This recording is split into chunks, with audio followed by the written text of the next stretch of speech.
ഇവിടെ പഠിക്കുന്നു. എല്ലാവർക്കും എൻ്റെ വിനീതമായ നമസ്കാരം. എൻ്റെ പേര് ശ്വേത നായർ. ഞാൻ ഒരു ഗണിത അധ്യാപികയാണ്. എല്ലാവർക്കും നമസ്കാരം. എൻ്റെ പേര് അമ്പിളി. ഞാൻ അയലവരം സരസ്വതി വിദ്യാർത്ഥി കേന്ദ്രത്തിലെ അധ്യാപികയായിരുന്നു. എല്ലാവർക്കും നമസ്കാരം. എൻ്റെ പേര് കലാവതി കൃഷ്ണൻ.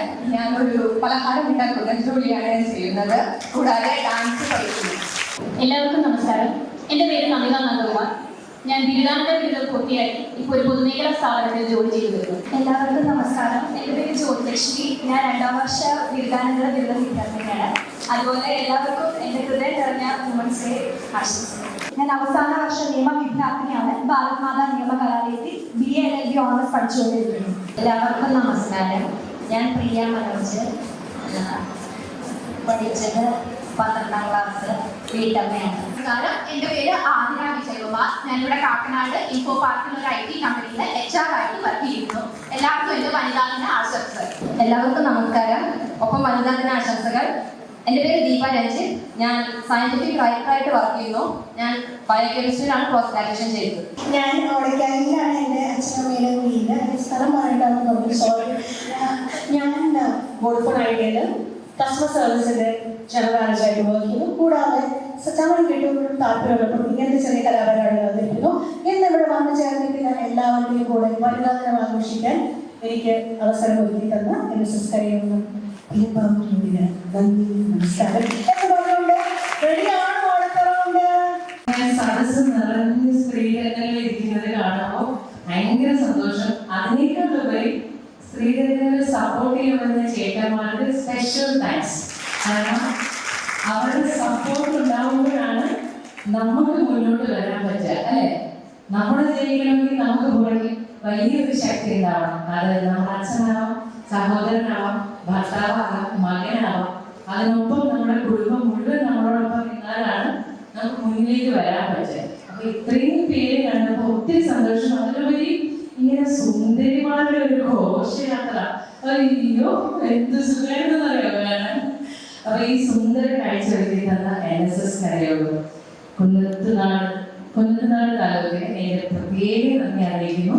ആദ്യം പങ്കെടുത്തവർക്ക് എന്റെ നിറഞ്ഞ ആശംസകൾ. ഒപ്പം ഇവിടെ വന്ന ഈ വേദിയിൽ ഇങ്ങനെ നിറസാന്നിധ്യങ്ങളിൽ നിൽക്കുന്നവർക്ക് സ്പെഷ്യലായിട്ട് അഭിനന്ദനങ്ങൾ. കാരണം എനിക്ക് തോന്നുന്നത് എല്ലാ മേഖലകളിലും വർക്ക് ചെയ്യുന്നവരുണ്ടല്ലേ, അല്ലെ? അപ്പൊ അതൊരു വലിയ കാര്യമാണ്. കാരണം ചില ഇത്തരത്തിലുള്ള ഷോകളില് എല്ലാ മേഖലകളിലും ആളുകൾ പാർട്ടിസിപ്പേറ്റ് ചെയ്യാറില്ല. അപ്പൊ അത് ഇവിടെ കണ്ടതിൽ ഒരുപാട് സന്തോഷം. അങ്ങനെ ഒരു മനസ്സ് തോന്നുന്നത് ഞാൻ എല്ലാവരെയും അപ്രീഷിയേറ്റ് ചെയ്യുന്നത്.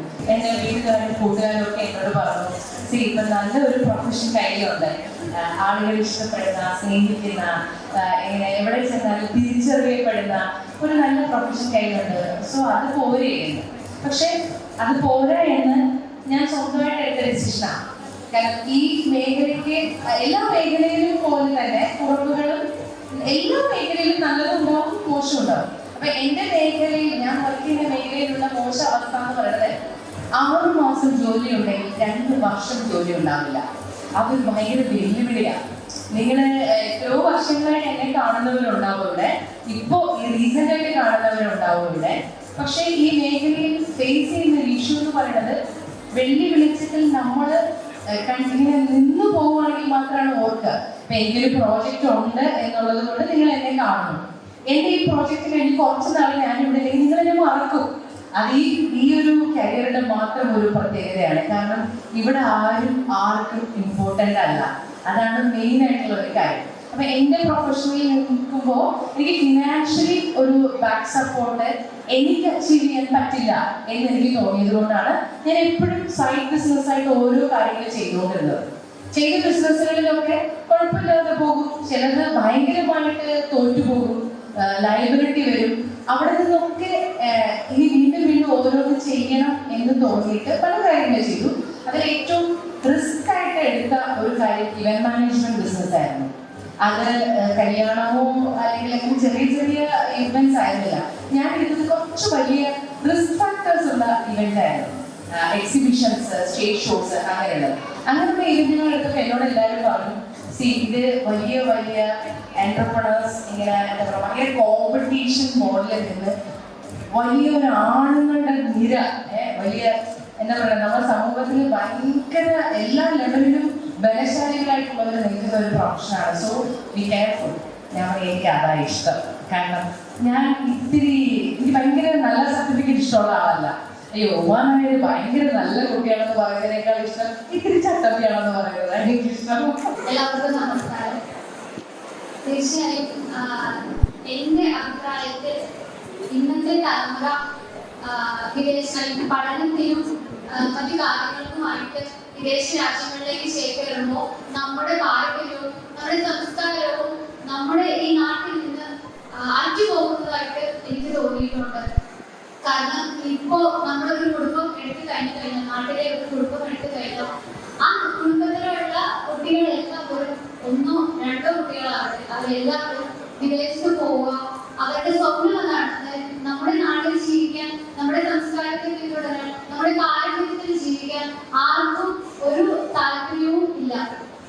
ഇത് ഒരു പക്ഷെ ആ കുട്ടികളുടെയോ അല്ലെങ്കിൽ അവരുടെ മാതാപിതാക്കളുടെയോ തെറ്റായിട്ടും നമുക്ക് കാണാൻ കഴിയില്ല. കാരണം മികച്ച സൗകര്യങ്ങൾ നമുക്ക് എവിടെ കിട്ടുന്നുവോ ആ സ്ഥലത്തേക്ക് തീർച്ചയായും നമ്മുടെ യുവതലമുറ പോകുന്നതാണ്.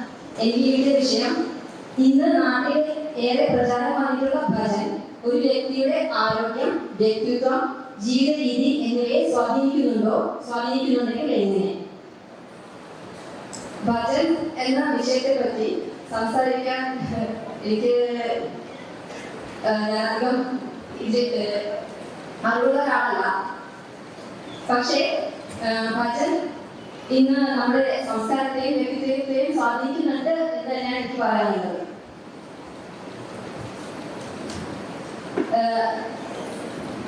ഇന്നത്തെ കുട്ടികൾക്ക്, പുതിയ ജനറേഷൻ, ന്യൂ ജനറേഷൻ കുട്ടികൾക്ക് ഭക്തി എന്നതിന്റെ ഒരു പര്യായമാണ് ഭജൻ. ഭജൻ അത്തരം പരിപാടികൾ കൂടിയാണ് കുട്ടികൾ ഭക്തി എന്താണ്, അമ്പലങ്ങൾ എന്താണ്, ആരാധന എന്താണ് എന്നൊക്കെ മനസ്സിലാക്കുന്നത് എന്നാണ് എനിക്ക് തോന്നിയിട്ടുള്ളത്.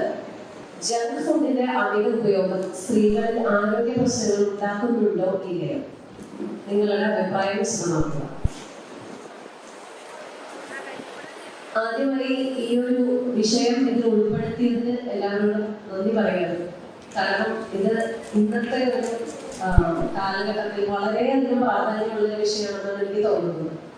പ്രത്യേകിച്ച് ഈ ഒരു കുറച്ച് കാലങ്ങളുടെ ഇടയിലായിരിക്കും നമുക്ക് ഈ ജങ്ക് ഫുഡ്, അതായത് നമ്മളൊക്കെ വീടുകളിൽ പാചകം ചെയ്യുന്നതിൻ്റെയും അത് ഉണ്ടാക്കുന്നതിൻ്റെയും ബുദ്ധിമുട്ടുകൾ ഒഴിവാക്കാനായിട്ട് പല വീടുകളിലും നമ്മൾ കാണുന്നതാണ്. സ്വിഗ്ഗി, സൊമാറ്റോ ഇങ്ങനെയൊക്കെ പല പല ആപ്ലിക്കേഷൻസ് വഴി നമുക്ക് വീടുകളിൽ പെട്ടെന്ന് കിട്ടുകയില്ല. ഒരു പരിധി വരെ അത് നല്ലതുമാണ്. പക്ഷെ എനിക്ക് തോന്നിയിട്ടുള്ളത് നല്ലതിനേക്കാൾ ഏറെ അത് ദോഷമാണ് ചെയ്യുന്നത്. കാരണം നമുക്കറിയാം നമ്മളുടേതായ നമ്മുടെ ശരീരത്തിന് എന്തുകൊണ്ടും നല്ലത് നമ്മൾ വീടുകളിൽ ഹെൽത്തിയായി പാചകം ചെയ്ത് കഴിക്കുന്ന ഭക്ഷണം തന്നെയാണ്.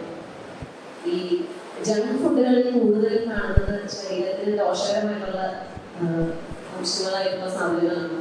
കൂടുതലും ഷുഗറുകളല്ല, അതായത് പഞ്ചസാരയുടെ അളവ് വളരെ കൂടുതലാണ്. അങ്ങനെയുള്ള സാധനങ്ങൾ പിന്നെ നമ്മുടെ ഇന്നത്തെ കാലത്തെ ഒരു ജീവിത ശൈലി തന്നെ നമ്മളധികം കായികമായിട്ടുള്ള വ്യായാമങ്ങൾ കുറവാണ്. പ്രത്യേകിച്ച് എനിക്ക് തോന്നുന്നു സ്ത്രീകൾക്ക്, ഒരുപക്ഷെ പുരുഷന്മാർക്കും ഇന്നത്തെ കാലത്ത് ആരും അങ്ങനെ ഒരുപാട് ആയാസകരമായിട്ടുള്ള ജോലികളൊന്നും ചെയ്യുന്നവരായിരിക്കില്ല. കൂടുതൽ എൻ്റെ ഒരു ജോലി മേഖല എടുത്താൽ തന്നെ നമ്മൾ രാവിലെ മുതൽ വൈകുന്നേരം വരെ കമ്പ്യൂട്ടറിന്റെ മുമ്പിൽ ഇരിക്കുന്നവരാണ്. അതുകൊണ്ട് തന്നെ അതിന്റെ കൂടെ ഈ ജങ്ക് ഫുഡ് കൂടി ആവുമ്പോൾ എല്ലാവർക്കും ഒരുപാട് ആരോഗ്യ പ്രശ്നങ്ങൾ വളരെ ചെറുപ്പത്തിലെ തന്നെ തുടങ്ങുകയാണ്. സംസ്കാരം അത് നിലനിർത്തി പോകുന്നത് ഈ അർത്ഥനാരീശ്വരസങ്കല്പത്തിലൂടെയാണ്. എന്ന് വെച്ചാൽ ഇന്ന് ആ ദിവസത്തിൽ ഒരു പ്രത്യേകത കൂടി ഇന്നുണ്ട്. വനിതാ ദിനമാണ്. എല്ലാ നാരീജനങ്ങളും വനിതാ ദിനമായി ആഘോഷിക്കുന്നു.